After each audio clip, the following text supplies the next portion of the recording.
Attention, interloper. Heed this recorded message. This drone vessel speaks with the voice and authority of Ur-Quan. You are trespassing within Ur-Quan space. This world, Earth, may not be approached for any reason, nor will hostilities against our orbital platform be tolerated. In addition, your ship does not respond to standard hierarchy identification transmissions, and is therefore deemed to be independent. This is not permissible. Only subservience shall be tolerated. This drone now leaves to inform the Ur-Quan of your transgressions. You are commanded to remain here and await the arrival of the Ur-Quan. Disobedience will be punished.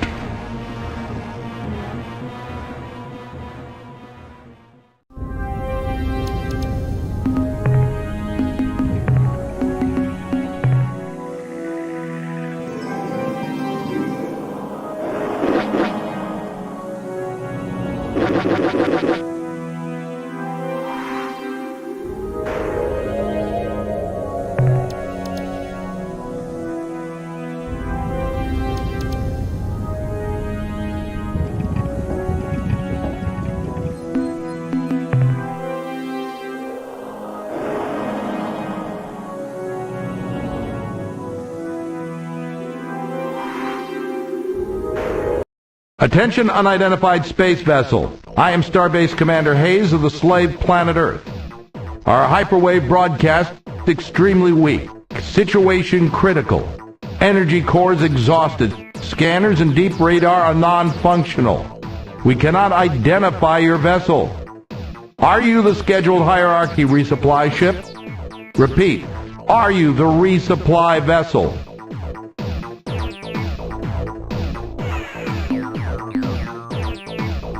Look, I don't know who you are or why you're here, but right now the only thing I'm worried about is saving the lives of 1,900 men and women aboard this starbase, and right now you're our only hope. I can't keep the transmitter on too much longer. We need the power for heat and air, so if you don't have any radioactives on board your vessel, please get some and bring them back here before it's too late. The fastest way to get radioactives in this system would be to land on Mercury and scour the surface for deposits of radioactive elements. But be careful. Mercury's a pretty inhospitable place. Watch out for earthquakes and those high-temperature areas. Thanks. I'll make sure to mention this the next time I talk with our masters. I'm sure they will reward you.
Did you find any radioactive elements for our power cores?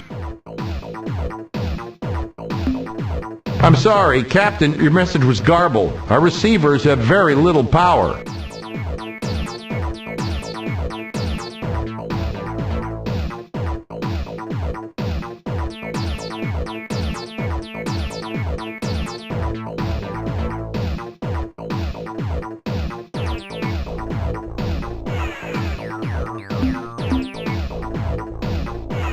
We're initiating transfer of radioactives, Captain. Now, as soon as our engineers can refit the energy cores, that's much better. Power ratings are climbing. Life support is coming back into the green. Deep radar systems and sensors are now online, and I can scan your vessel. What the hell kind of ship is that? Just who are you, Captain?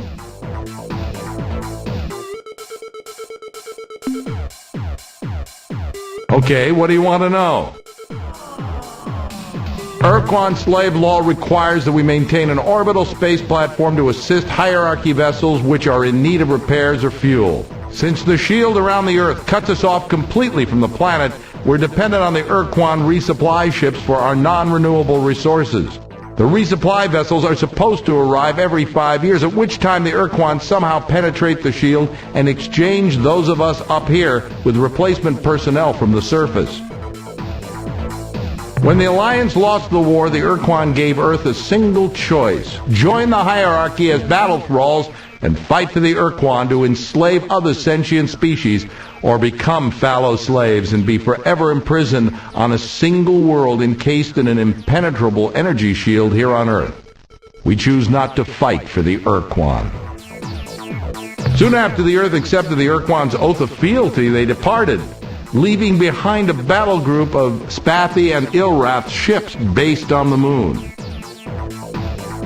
That was the Ur-Quan security drone that keeps an eye on us.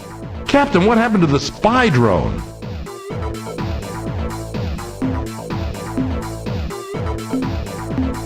If that probe gets back to the Ur-Quan, Captain, we're both in deep trouble. Star Control science mission, huh? Captain, I served as a Star Control officer during the war aboard several cruisers in the Corward Front. And if there'd been any scientific mission to Vela, I would have heard about it. Come to think of it, there were some rumors that Corridor 9, the Special Operations Division of Star Control, was directing some hush-hush operation near Androsynth Space. The Vela star system, yes, that would be the right direction. So, Captain, if you say it's true, how do you explain that huge alien starship you're flying? And why are you here? What do you want from us? Fight the Ur-Quan. Win back our freedom. I remember having such thoughts myself once, a long time ago. That was in the first years after the defeat, when it was still terrifying to look up and see the bloody glow of the pulsating slave shield overhead. Though day and night we gazed up at the impenetrable wall as though the sheer power of our hatred would pull it down. But over the years I spent so much of my time struggling, down on the surface, under the shield, and then later up here trying to keep the station alive, that I'd forgotten what it means to be free, to hate our Ur-Quan masters. And now here you are, in an alien ship of unknown power, offering me your assistance to fight against the hierarchy again after all these years. Captain, your offer is intriguing. It's tempting to think that with your advanced precursor technology we can somehow crack the Earth's slave shield and reassemble the Alliance to attack the hierarchy. And this time, win the damn war. Consider the consequences if you should fail. The Ur-Quan won't just punish us here on the station, they'll exact a gruesome retribution on the surface below as well. Before I commit this station to helping you attack the Ur-Quan and accepting the risk of annihilation if we are defeated, I have to make sure that you and your ship have what it takes to oppose the hierarchy. I'll make you a deal. If you can eliminate the alien base on the moon and get rid of that threat at least, I will seriously consider your offer. After the Ur-Quan erected the slave shield around the Earth and established this space station, they decided to leave a contingent of combat ships close to the Earth to keep watch on our planet and confirm that they were obeying the Ur-Quan slave laws.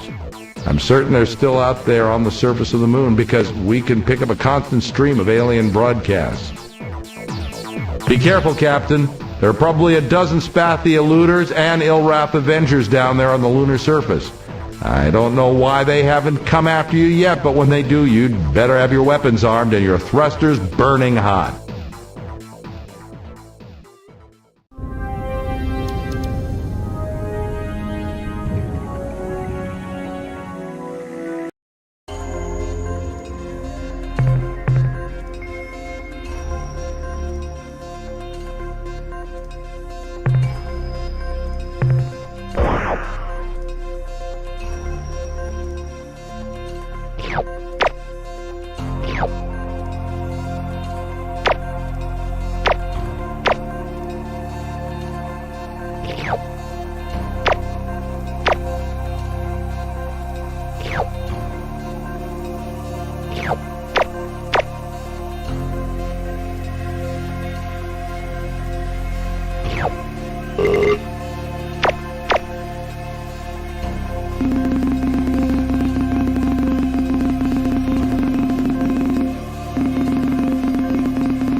Have you dealt with the base yet?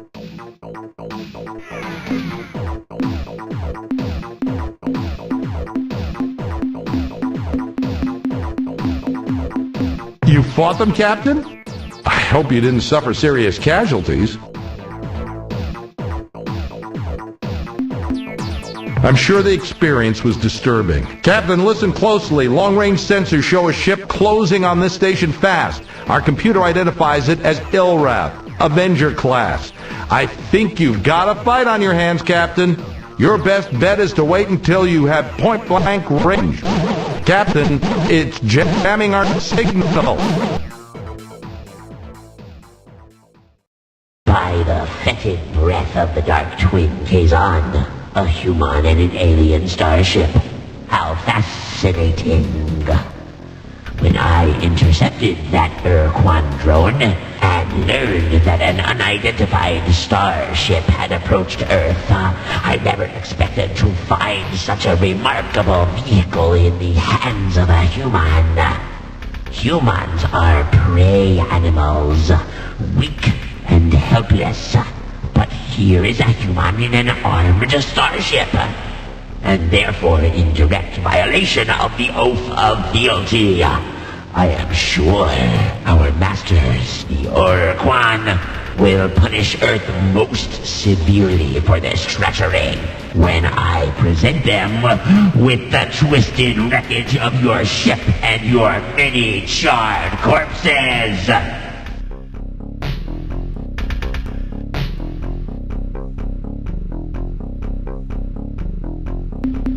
Fool! As alien as your ship may be, our sensors reveal how few weapons you have on board. Though this vessel is undercrewed, and our cloak of darkness is non-functional, we still have more than enough power to kill you all.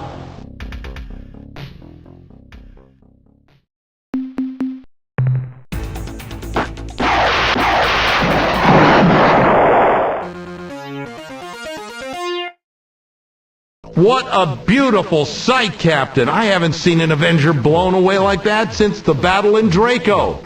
I guess you've shown that you can handle yourself in battle, Captain. So my last reservation about helping you has been dissolved. I will commit this station to helping free Earth and defeat the Ur-Quan.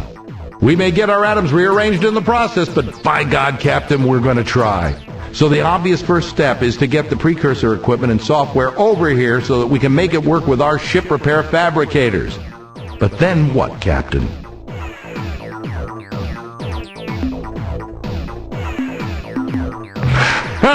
Yes, Captain. We'll do just that. By the way, Captain, I think we need a name for this new alliance we're going to forge. And since it was your idea, it's only fair that you get the honor of naming it. So, what will it be?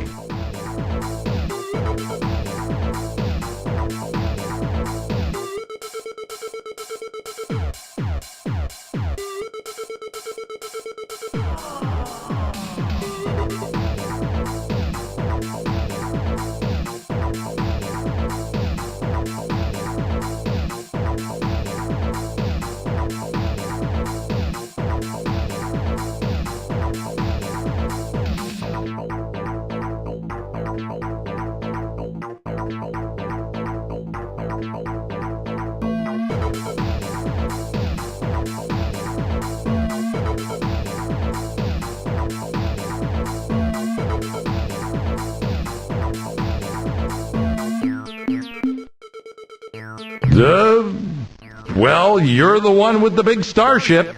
So be it. Now, Captain, I expect the configuration process for the starbase to take at least 2 weeks, so let's get to work.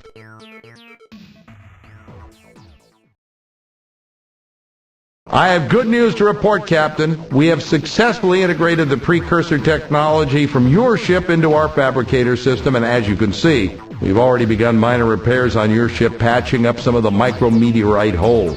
We noticed that your ship does not have an emergency warp escape unit, so our engineers rigged up some for you and each of your escorts. Now, you should be able to escape from a bad situation with the touch of a button.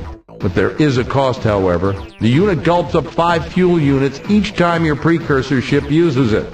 Also, we now have a limited capacity to make modifications to your ship, to refine starship fuel, to build additional combat ships, and to train new members of your crew for the flagship and any ships you acquire for your fleet. Captain, I know you're eager to get to work, so I'll be brief. If you have any questions how this starbase works, what resources we need, or just some background information on the galaxy, don't hesitate to ask.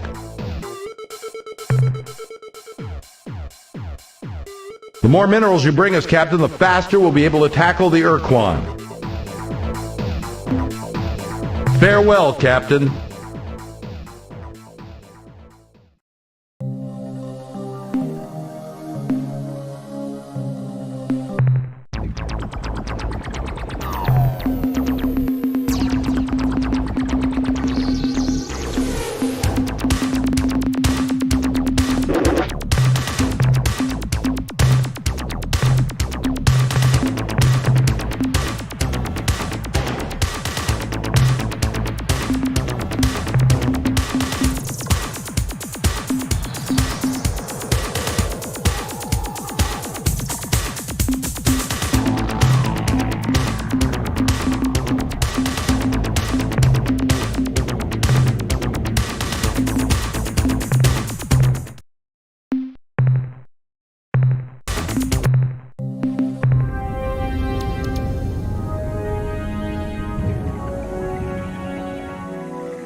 Attention, a big, mean, hostile alien vessel hovering overhead in an obvious attack posture. This is Spotty Captain Whistle. I know you are going to torture me, so let's just get this over with right now. The coordinates of my homeworld, Spatiwa, are 241.6 by 368.7, and the ultra-secret Spati cipher, which is known only by me and several billion other Spati, is Huffy Muffy Duffy. Sorry about that little mistake with your landing vehicle.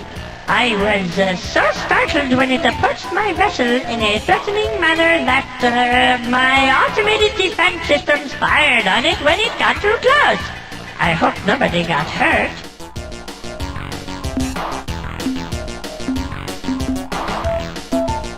Of course, as I said, I am Captain Photo of the Spotty Lordship Star Runner.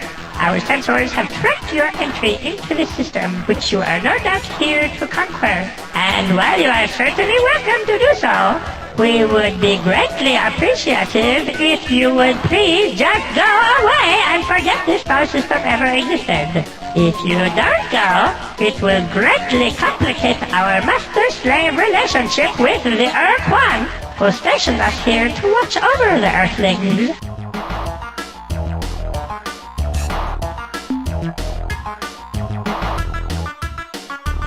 Phew, thanks. For a minute there, I thought you were going to kill me. About 20 years ago, this region of space was dominated by a loose confederation known as the Alliance of Free Stars, which was composed of the aliens native to these parts who did not want to be enslaved. They made a valiant effort against the superior Ur-Quan forces. It even looked like they might miraculously defeat the combined Ur-Quan armada, right up to the point at which the Ur-Quan totally defeated, indeed annihilated them. When the Ur-Quan armada entered the system to subjugate formerly the Earthlings, the Ur-Quan presented the humans with the standard slave options. Join the hierarchy as combat roles and retain some autonomy, including the right to travel through space, or become a fellow species and return to pre-atomic savagery on the surface of their homeworld, encased for all time beneath an impenetrable force shield. The humans chose the latter option, and so were swiftly imprisoned on the surface of Earth. But the Ur-Quan didn't trust them to obey the restrictions, so they chose a small group of hierarchy combat starships from the Illwraith and Spartan fleets to create the so-called Earth Guard and station them at a base on Earth's moon. Originally, we were stationed on Earth's moon, which made us Spotty a bit uneasy, because with each passing day we grew more and more worried about the sneaky Earthlings making a surprise attack. But the Illwraith kept telling us that it was impossible, since the Earthlings had no ships or weapons whatsoever. That made us feel a bit better, but when the Illwraith left, again we grew fearful, and decided to make a strategic redeployment to Mars. Later on we decided it would be prudent to relocate to Jupiter's moon, Ganymede, then later Saturn's moon, Titan, and finally here to Pluto. The Illwraith contingent were supposed to be the toughest ridge crest, the most rigid flipper, the backbone of the Earth Guard force. But they departed the system en masse not long after the last Ur-Quan dreadnought vanished from this region of space. They claimed to have received a direct order from their gods of evil and darkness, who had grown dissatisfied with the Illwraith's passivity and wanted them to kill, or at least torture someone soon. Personally, I believe they just got bored and went up to have some fun.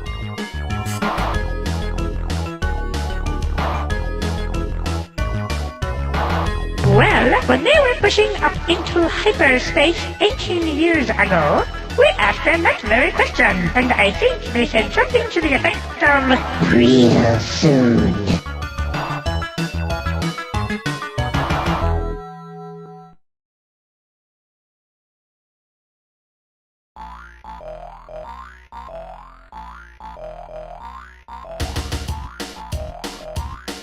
decided that if the Earthlings figured out we had abandoned the base on Luna, they would be more likely to try something sneaky. So, we rigged up some old service androids and ordered them to drive around on the lunar surface in bulldozers, endlessly pushing around the same piles of dirt. In addition, we connected the base's local radio transmitter to an audio malnorme fun rum called Winky's Happy Night, hoping they would think we were still there.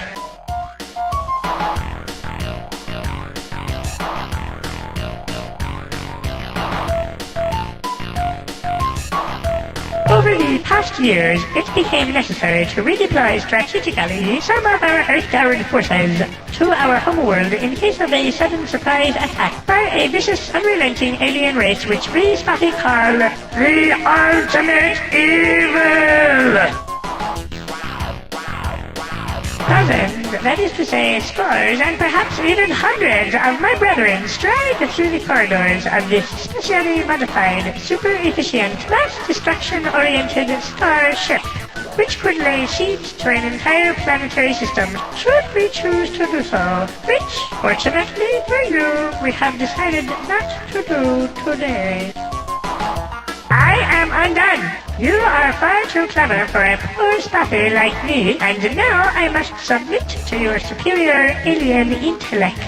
I guess I am not revealing any truly important secrets if I tell you that each of my species' lunar-class void ships typically holds 30 Spotty crewmen, though at present my vessel, the Star Runner, is not up to full complement due to the needs of my homeworld in their resistance against the Ultimate Evil. And in fact, my vessel is somewhat understaffed right now, seeing as how I am the only spotter on board, which is a bit frightening, as I am sure you can understand. As yet, the Ultimate Evil remains largely unmanifest, and its powers and exact intentions are still a bit obscure, since it lurks just outside the range of even the most sensitive long-range detectors, which we feel gives conclusive evidence as to the Ultimate Evil's nefarious intent.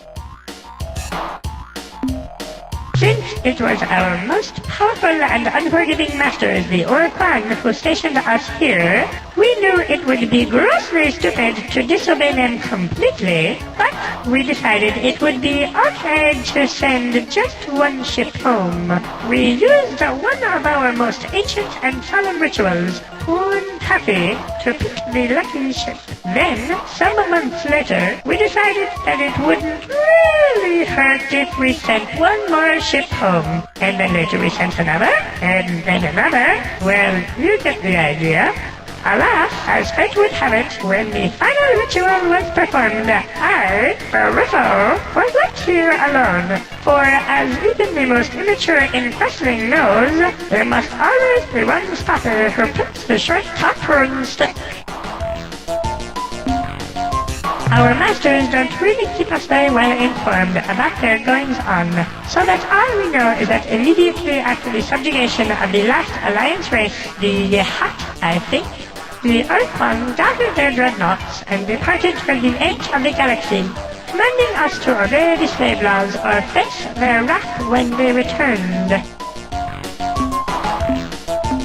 We only know bits and pieces of what happened to each race.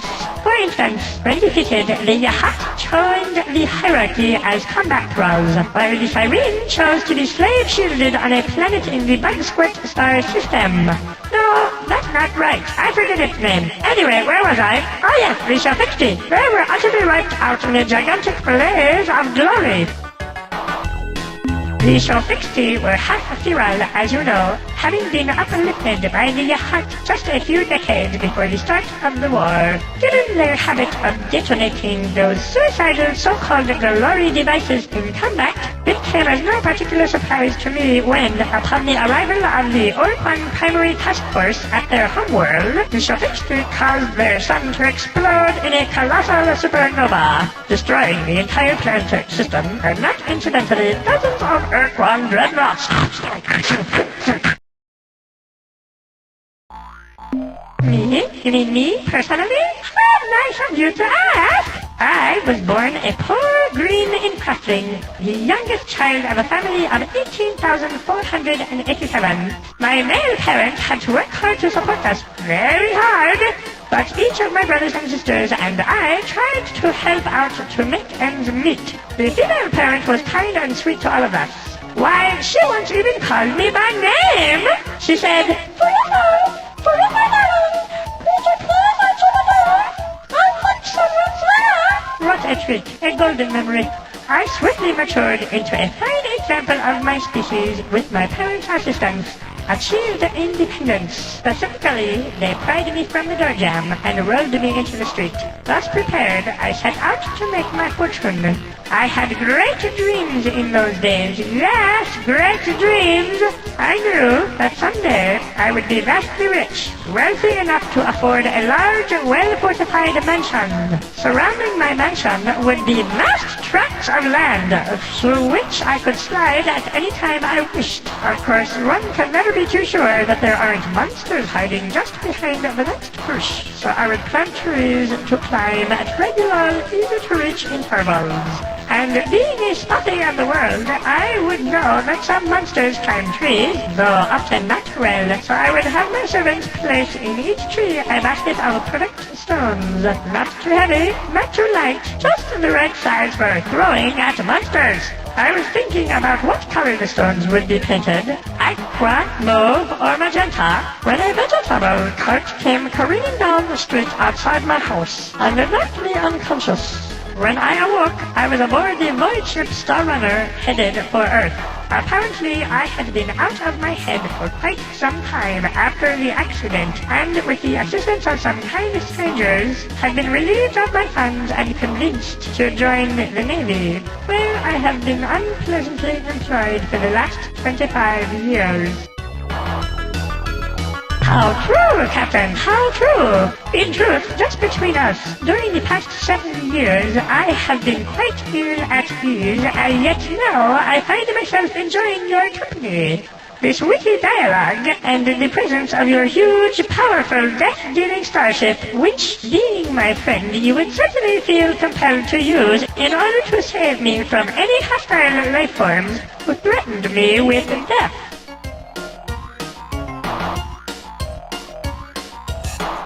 Happy days and jubilation! I discard all prejudice and hesitations and accept and celebrate your offer of protection and your undying commitment to my well-being. I must wax melancholy for just a moment though, and make sure you understand that any other spotty ships we meet at large in the galaxy are not going to be quite so responsive to your friendly gestures as myself, since they bear more heavily the yoke of Ur-Quan enslavement and are also apt to talk themselves out of allying with a totally unknown alien, which I, having been left here alone, cannot do. Welcome me aboard, Captain.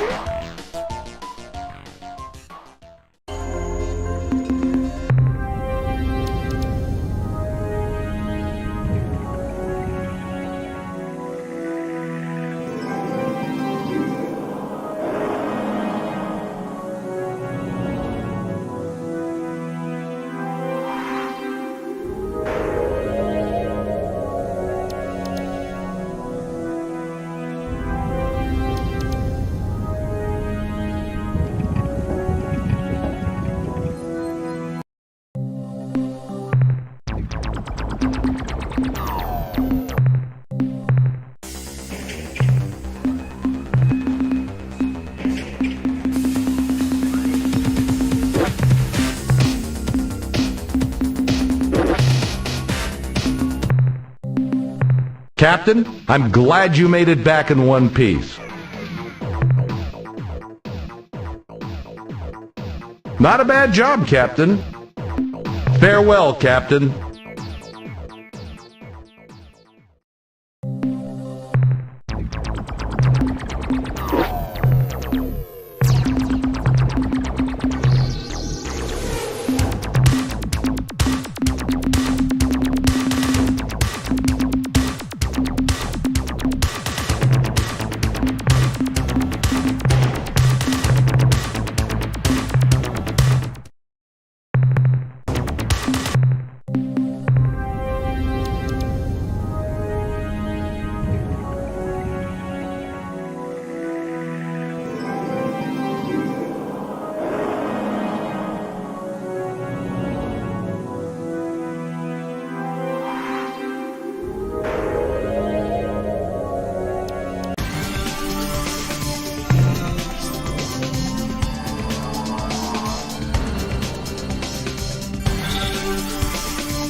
I am Trade Master Greenish, in command of the Melnome starship, inevitably successful in all circumstances. I bid you a formal welcome, Captain. Though we Melnome have just recently arrived in this region of space, we have long desired to make contact with your species and look forward to an extended, profitable relationship. Even before our first meeting, we knew of you, Captain. Though your struggle to free Earth shall be a long and difficult challenge, fraught with great danger and mystery, we have great confidence in you and your abilities. We gather information from 1,000 secret sources in space and time. Our charge for revealing even one of these sources would be so high that your species would be in debt to us for centuries. Our origins and purposes are frankly mysterious, and due to several unavoidable factors, we are unable to discuss ourselves in any great detail. First and foremost among these factors is our unwillingness to give away information about our history, psychology, and mental powers, our unique physiology, the exact locations of homeworlds, or our potentially ominous long-range plans. However, these important and relevant pieces of information are available for a nominal sum of credits. Absolutely. Our primary trade good is information. Why, right here on my display screen, I have something which I am certain would be of incalculable value to you. We can discuss the details of this very significant information later, when we have established normal trading procedures, at which time we shall also discuss the nature of our fees. You are, of course, correct. We long ago abandoned currency, and now only deal with commodities that have intrinsic value, such as valuable information. No, it is not. In fact, in our culture, giving with no fair exchange of goods or services is considered vulgar and inappropriate. Please do not mention this subject again.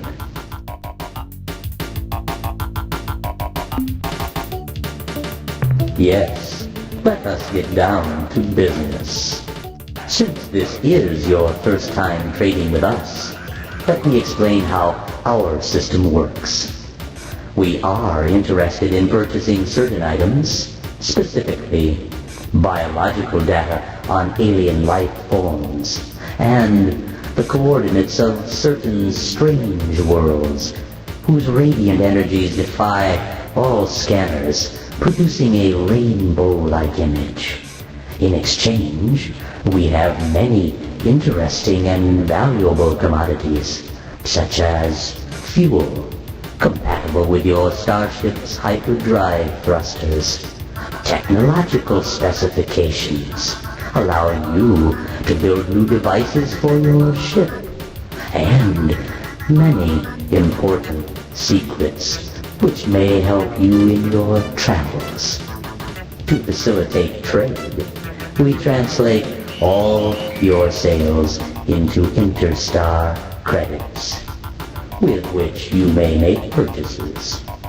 If you have any questions, don't hesitate to ask. Now, what can we do for you today?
That's a good question, with a very interesting answer. The fee for this information is 12 million credits. We appreciate your intentions, but we have nothing we wish to buy. You need credits to purchase our trade items.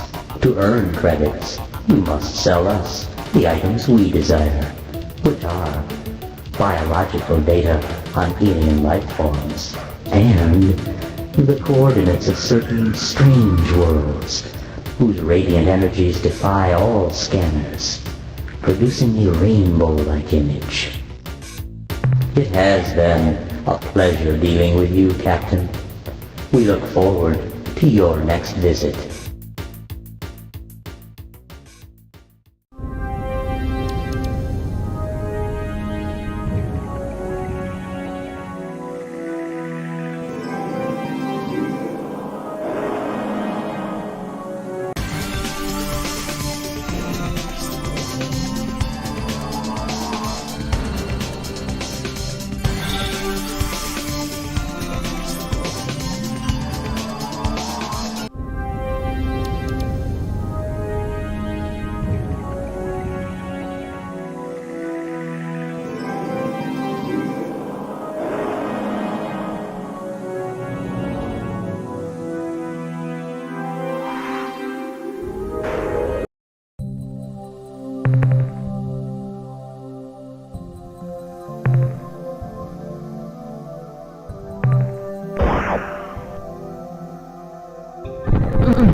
I hope the battle fares well, Captain. Before we go on, I have something important to tell you. We are being bathed in a broad-beam hyperwave transmission from the direction of the Rigel star system. Due to the broadcast's wide dispersion, we cannot discern its content.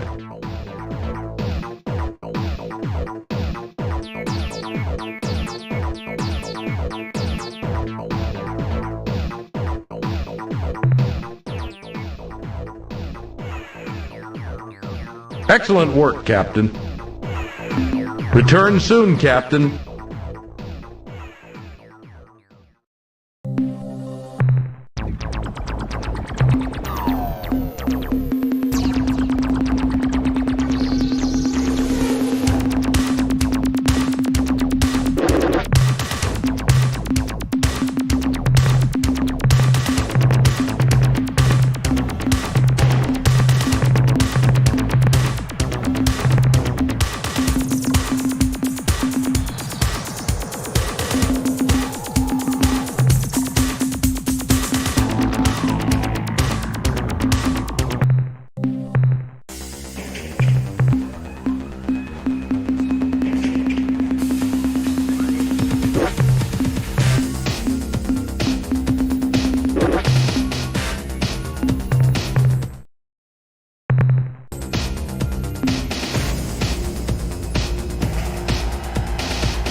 Attention, Starship. We are the Sockbot Pit. Make no hostile actions. We come in peace and with goodwill. But if you make one false move, you're vapor. Don't worry, my companion is just a bit nervous. No, I'm not. And argumentative. No, I'm not. We are a scout vessel dispatched from our home world. We have traveled far through hostile, uncharted space to find you. We hail from the green dwarf star at coordinates Zerfar Hernat. Aha! Bahoy Hoi! No, you idiot! In their coordinate system. Oh, coordinates 400.0 by 543.7.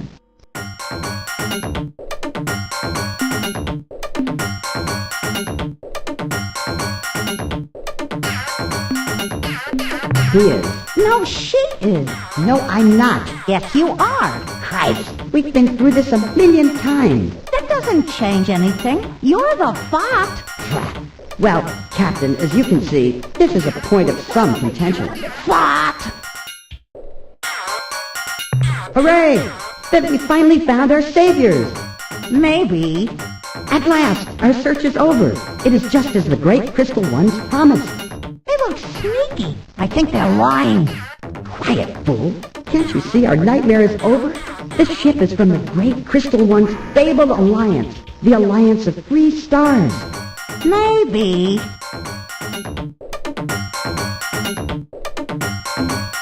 We are a relatively peaceful group of species, Unless we're angry. so we find ourselves in need of help We only need a little. because of our desperate situation. Desperate is too strong a word. I think troublesome is more like it. Our planets are under attack from an invading horde. We do not know who they are or why they are here. We are being blown to bits. Fleets of alien ships appear out of nowhere, then unleash terrible destructive energy. Fortunately, They release these energies on each other. unfortunately, They favor combat near strong gravity wells. Their stray shots regularly strike the surface of our planet, often with tragic results. fortunately, They have never found our homeworld, only our colony planets. unfortunately, All of our colonies have perished as a consequence. in our ancient past, 4 species evolved intelligence on our homeworld. Simultaneously, They were the Zoc, the Bot the Pit. and the Zabranki. We 3, the Zoc, Bot, and Pit, evolved in such a way as to acquire sustenance from many sources, From airborne zooplankton from solar and ambient energies. and from rocket fungal clingers. Our favorite. The Zabranki also consumed a variety of foods, namely the Zoc, the Bot, and the Pit. To survive the predations of the Zabranki, we banded together, annihilated the Zabranki, And formed the cooperative union you now encounter.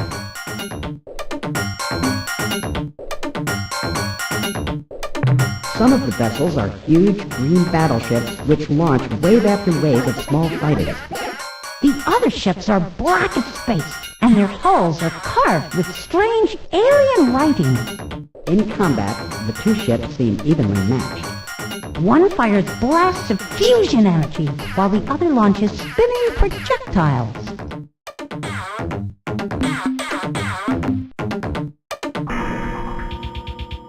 Oh dear. I told you he looked like a creep. No, we must try to understand. His ways are not like our own. You mean his whole species are jerks? Let us give him one more chance. Just look at him. He's a killer, I tell you.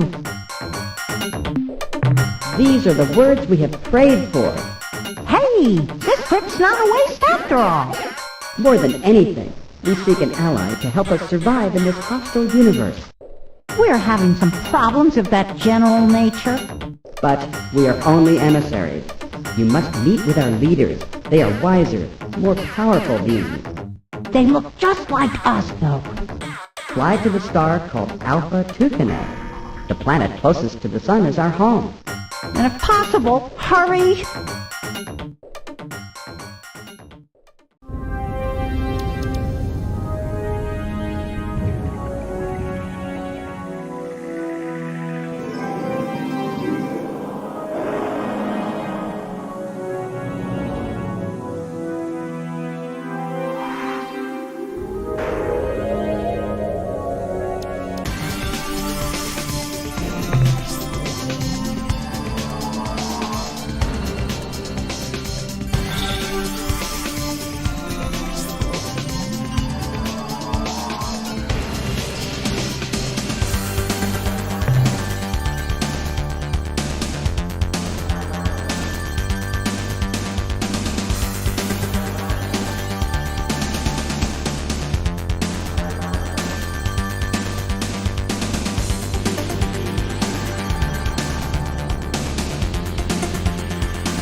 face of our old enemy, the Hootmans. No, the Huge Clans? No, I remember. The Hoonams.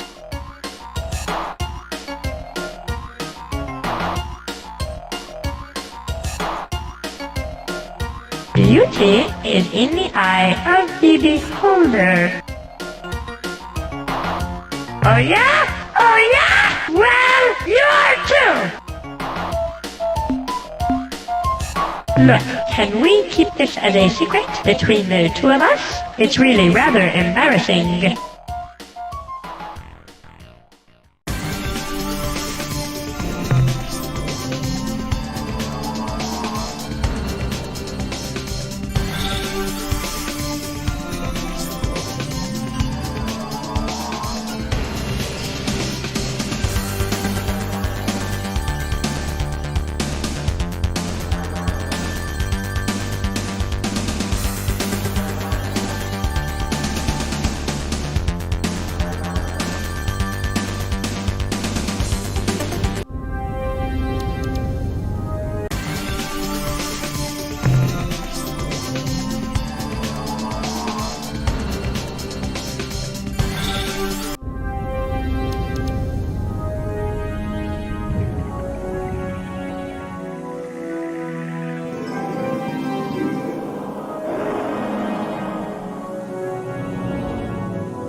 What is the secret cipher?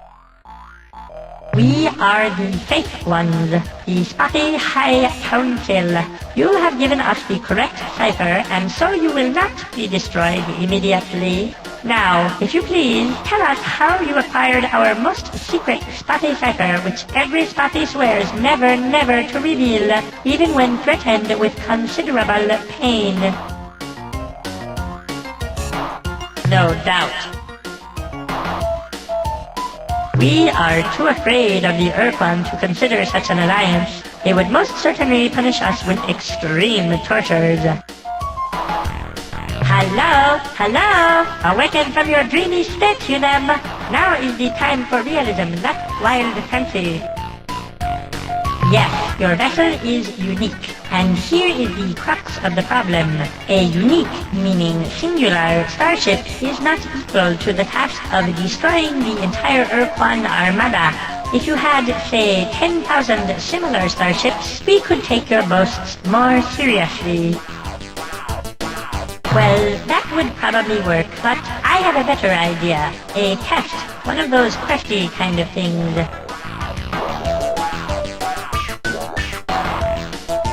You must wipe the evil ones from the face of Spatiwa. Let us explain the sad history of our species. Once upon a time, many thousands of years ago, we inhabited the warm, safe surface of our home planet, Spatiwa. We were happy and content. During those golden centuries, we evolved from a primitive nomadic culture into a complex agrarian society. We learned to write on clay tablets, and we were well on to being able to read those tablets when the darkness fell upon us, when the evil ones came. Creatures from the darkest pits of hell they were. They hunted our people, devoured them like tasty nodules, and we had no defense against them. Suddenly, our culture became once more nomadic.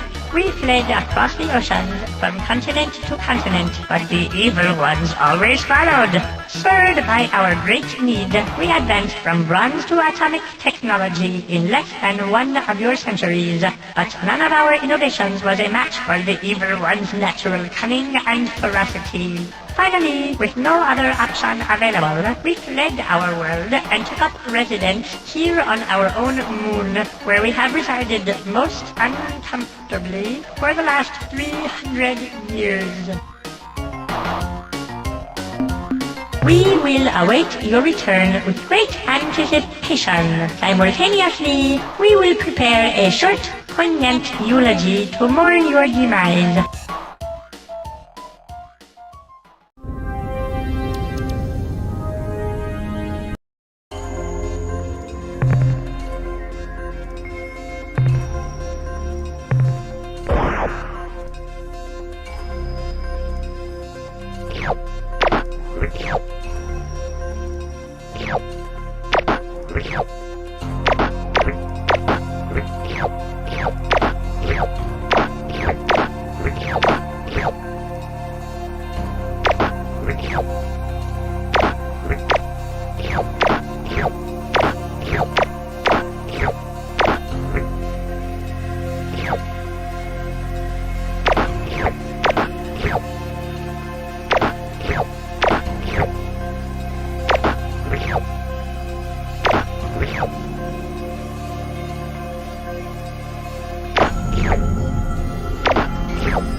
Go your foolishly courageous and noble efforts to rid the evil ones from our beloved Spatiwa.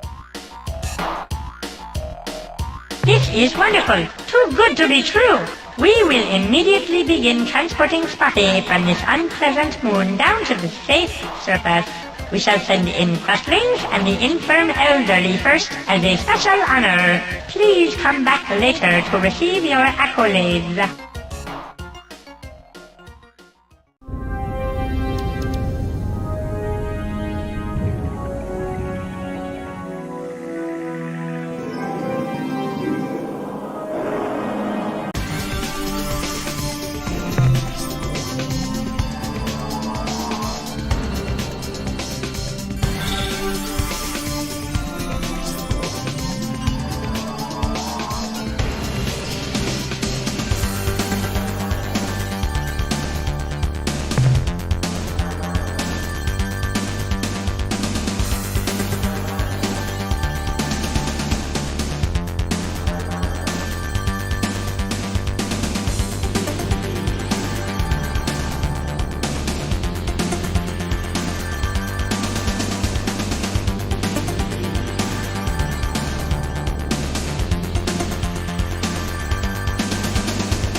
Hello, friend Huna. I guess the only event of importance I know about concerns the low and stupid Unga, whose pranks we must suffer on a regular basis. At least we have removed one source of their annoying jokes, an unusually strong hyperwave caster, which they used on several occasions to impersonate such frightening characters as the Grandmaster Planet Eaters, Judd the Ineffable Vug, and Killmaster 18.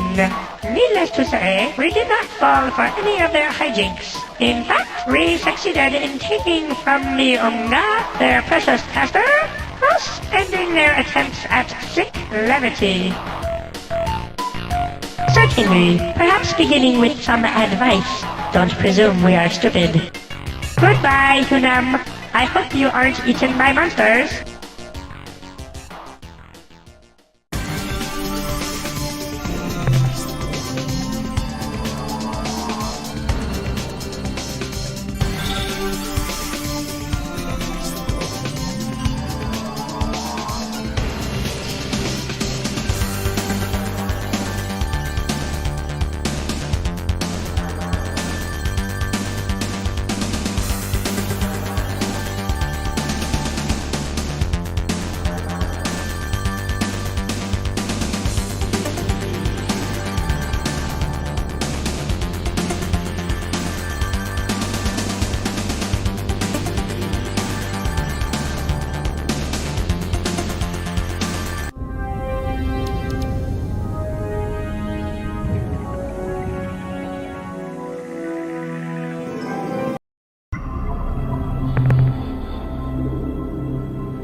It is the alien from the Tenjessu's alliance. Just look at those weapon pods on his ship. We hope that during this visit, we can make clear to your species the benefits of a mutual assistance pact. But we're also armed to the teeth, so don't try stealing our atmosphere or anything sneaky like that. We had a close call last week. One of those black ships was snooping around the system. But before it got to our world, some of the green ships warped in, destroyed the black vessel, and then left immediately. We got lucky. No, we have nothing new to report. Nope, not a thing. How wonderful! We accept! Hooray! How marvelous! Yeehaw! Captain, we are delighted that your people have made this choice. Now we won't get slaughtered. In exchange for our cooperation helping you with captains and ship designs, all that we ask for is your protection. So we don't get slaughtered. We shall begin fulfilling our commitment at once. We will transport officers and our Stinger design to your base immediately. Why, heck! Maybe I'll even make the trip to your planet. I'd make a good starship captain. Captain, I'm pretty darn mean in a fight, and there ain't nobody better than me with a thrusting stinger tongue attack.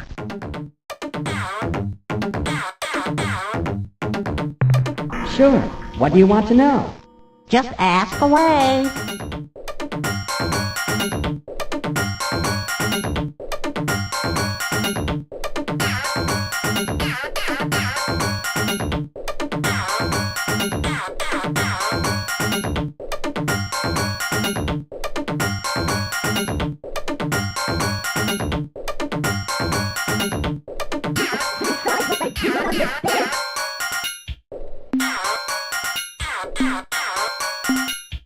Nope.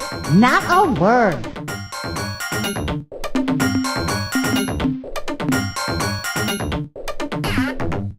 Ah, cultural exchange. A good idea. Yeah, let's tell him about Frungy. Be quiet, you fool. He asked a serious question. He doesn't want to know about Frungy. How do you know? What makes you so smart? You never even asked him if he wants to know about Frungy. Why, I bet right now he's wondering, what is this wonderful sport Frungy? How is it played? What kind of equipment do you need to play Frungy? And I wonder who's ahead in the Frungy championships. Ah, will you shut up about Frungy? If you say another word about that stupid game, I'm going to lose control and blow a cloud of spores at you. Yuck. Okay. Don't blow your stack. I won't mention Frungy again. I promise. Well, Captain, as you can probably see, our culture's predominant trait, its greatest strength and weakness, is the diverse interactions between Zot, Plot, and Pick. Frungy! Anything else? Goodbye, Captain. See ya!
Oh, joy! Oh, happiness! We rejoice and make merry in celebration of our imminent return to our home world. You are most heroic and helpful. Thank you. But now I must return to our festivities. Please feel free to come back any time. Why don't you just wait a while until after we are resettled on our home world? We can discuss details at that time. 10-15 years tops.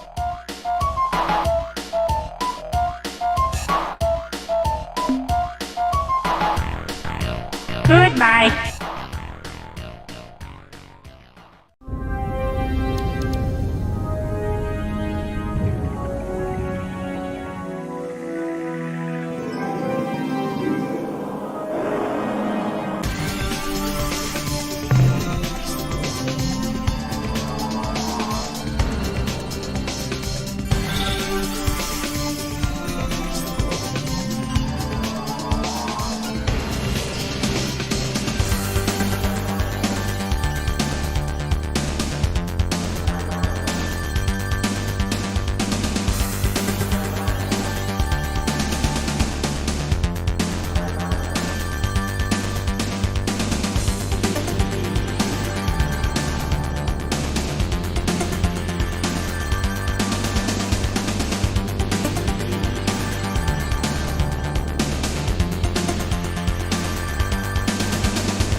Captain, I'm glad you made it back in one piece. There's something I think you should know.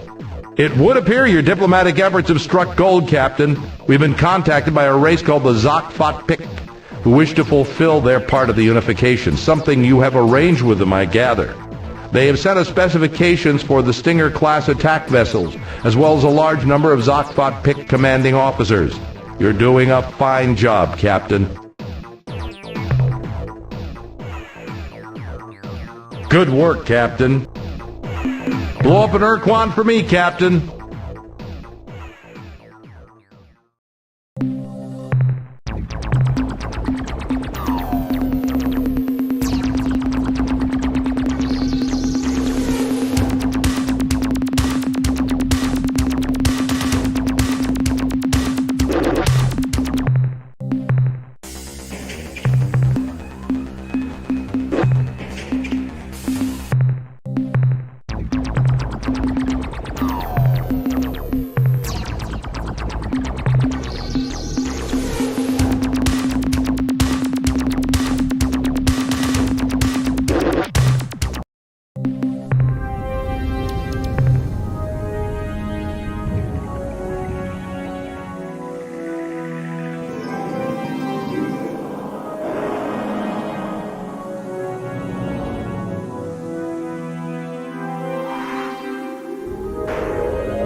We come in peace.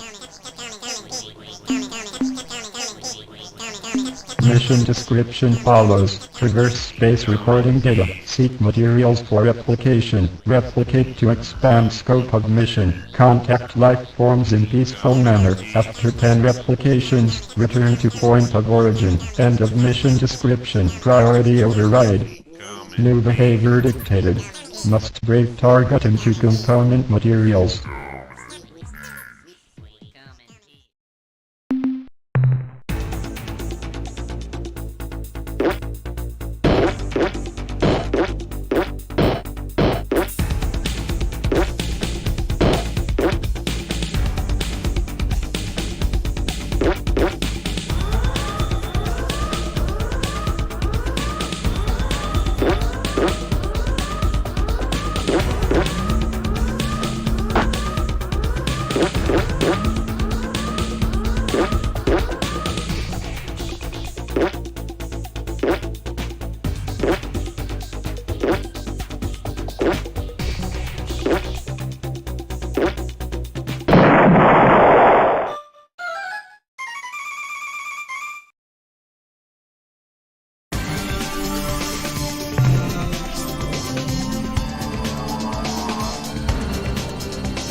Greetings from Vox, the last word in life-form destruction. To gain an intimate knowledge of our engines of war, simply place both hands over your eyes and count to 3.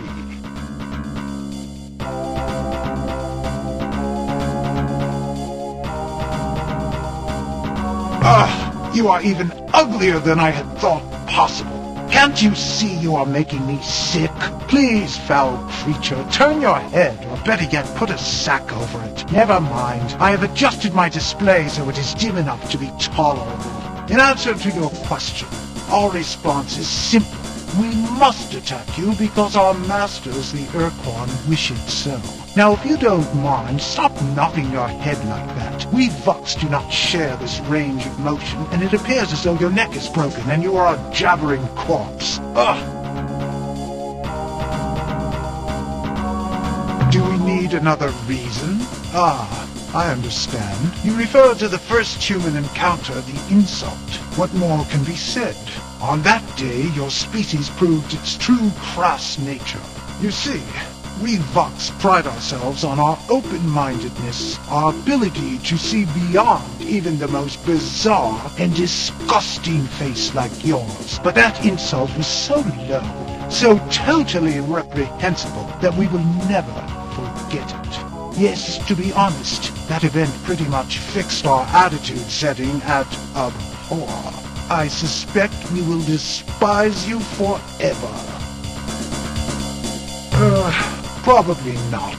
You see, although we Vox are highly reasonable beings who would never judge our race solely on its appearance, the magnitude of your Captain Rand's insult was such that we will probably never forgive your species. Nope, I didn't think that would be sufficient. It lacked conviction. Sorry, but I'm afraid we'll just have to kill you now.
Attention, unidentified space vessel. Be warned. This slave world and its inhabitants belong to the Ur-Quan. I am Starbase Commander Talana of the slave planet Gaia. Your ship is not responding to standard hierarchy identification sequences. You are therefore classed as independent.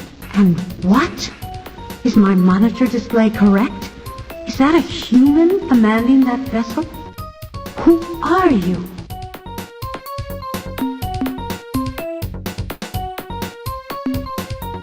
Hello, Captain.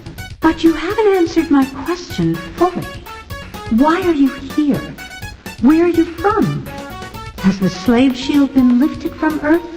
Are the Ur-Quan finally defeated? Simply put, Captain, what do you want from us?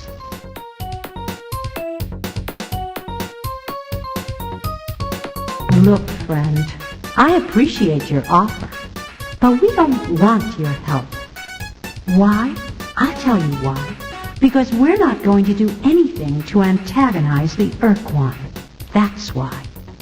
We may not like slavery, but it's a damn sight better than our alternatives. Below us, we have a beautiful world. Maybe it's not Syra, but at least it's a home. That's a lot more than we ever had before the war, before the Ur-Quan became our masters. When the Ur-Quan conquered us over 20 years ago, I was only a young girl living in Habitat 31. My older sister Gianni was a starship officer in the Space Patrol. She was part of the final defense at Raynek. She didn't make it back. When the Ur-Quan caught us in open space, we all thought we were going to die. But then, instead of killing us, the Ur-Quan offered us a choice. We could join the ranks of their combat thralls, or we could be slave-shielded in our homeworld. Like the people of Earth, we chose peace. We became fallow slaves. When the Ur-Quan told us to return to our homeworld, we explained that we had none. Ur-Quan Master 9 explained that they had encountered this situation before, and if we would provide them with a list of our requirements, they would use their extensive astronomical data stores to find a planet for us. So we told them about Syra, about the color of its sky, about the abundant life forms, about the fertility of the soil and seas. Less than an hour later, we received a terse message from Master 9. We were to proceed to these coordinates and disembark. This was to be our new home. But our new world, Gaia, was everything we described. We'd been searching for a home planet for 75 years, and in the end, it was our enemies who gave one to us. I grew up on a small island off the main continent, and like all of my people, we lived each day under the sick, red glow of the slave shield. When the Ur-Quan arrived 7 years ago to refurbish and recrew this starbase, I was selected as the new commander. When we first met your people, we've been wandering through the stars for almost 75 years, ever since the death of Syra, our home planet. We joined your alliance, and I use the word joined loosely, because we had no other choice. The Vox were raiding our slow habitat columns, and we had nowhere else to go. We fought for survival, Captain, nothing more. When your people on Earth were defeated, the Alliance just plain fell apart. The Yehat and Shofixi retreated to their native stars and didn't want us to follow. The Ariru, those creepy little weasels, just plain bugged out, vanished, leaving us alone with nowhere to go, smack in the path of the oncoming Ur-Quan armada. What were we supposed to do? Fight? 2/3 of our habitat fleet was unarmed. Many aren't even superluminal. We were going to be annihilated if we resisted, and we knew it. When the Ur-Quan surrounded us and started giving orders that all ended with, "or die," we took them at face value. We obeyed. In exchange, they gave us Gaia, the planet below. It's a beautiful world, Captain. I wish I could show it to you. So don't misunderstand me. We love our freedom as much as anybody else, but we've got a good life here, and we don't want to lose it. Like I said before, Captain, we would like to help, but we are unwilling to risk losing Gaia.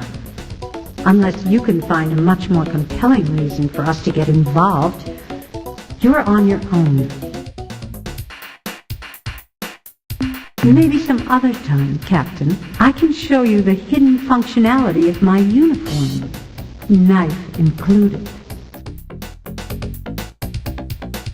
When Syra was destroyed, the only people who survived were in orbit, and most of them were members of our newly established, mostly female space patrol. From their ships, their orbital platforms, and their lunar outposts, they watched Syra die. Within 3 days after the cataclysm began, the surface temperature of Syra had risen by almost 75 degrees to above the boiling point of water. It became clear that Syra, our paradise, our Eden, was gone. The survivors spent years in orbit. They made a few missions to the surface and actually found a handful of survivors. But their main activity was to make preparations for departure. The Space Patrol fitted makeshift drive units to anything that could hold air, orbital factories, research pods, even hotels. When the fleet was ready, they left orbit and never looked back.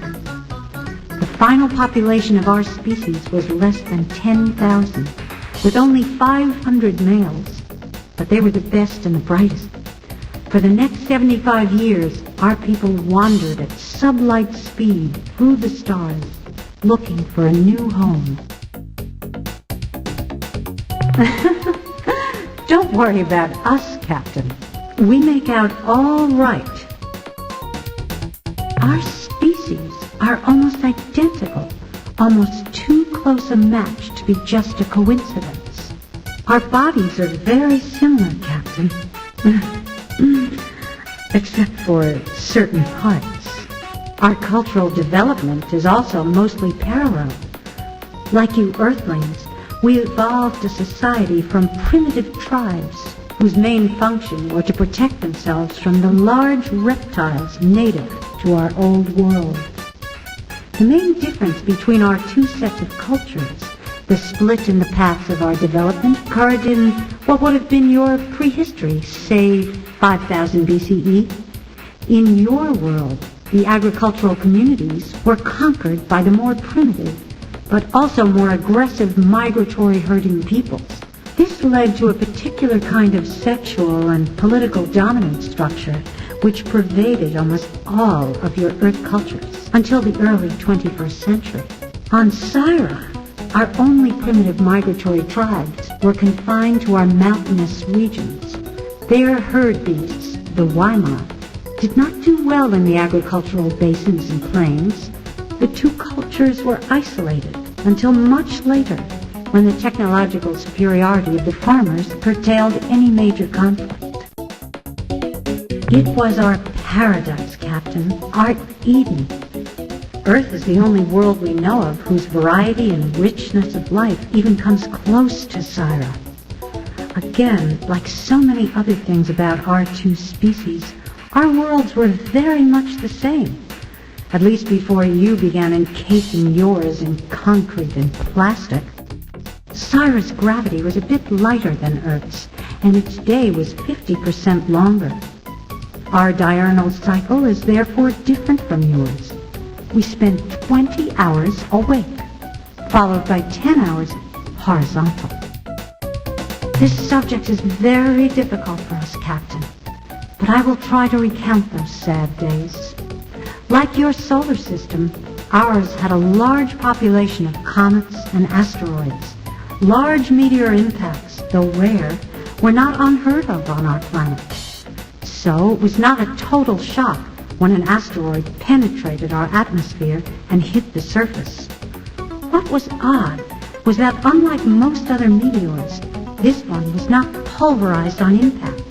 It penetrated the crust and indeed went all the way through to the mantle, causing a supervolcano.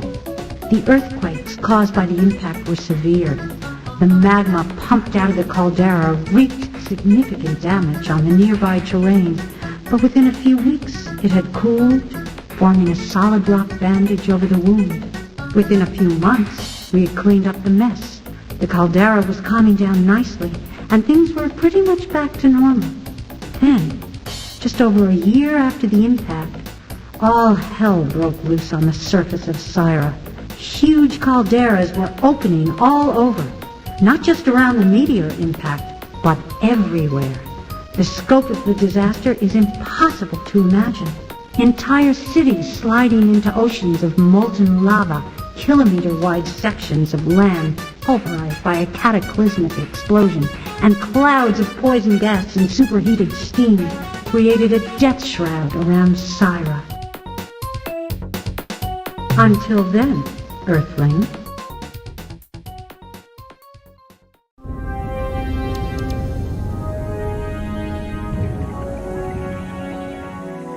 Hello again, pleasant human. It warms me to greet you again. Until then, Earthling.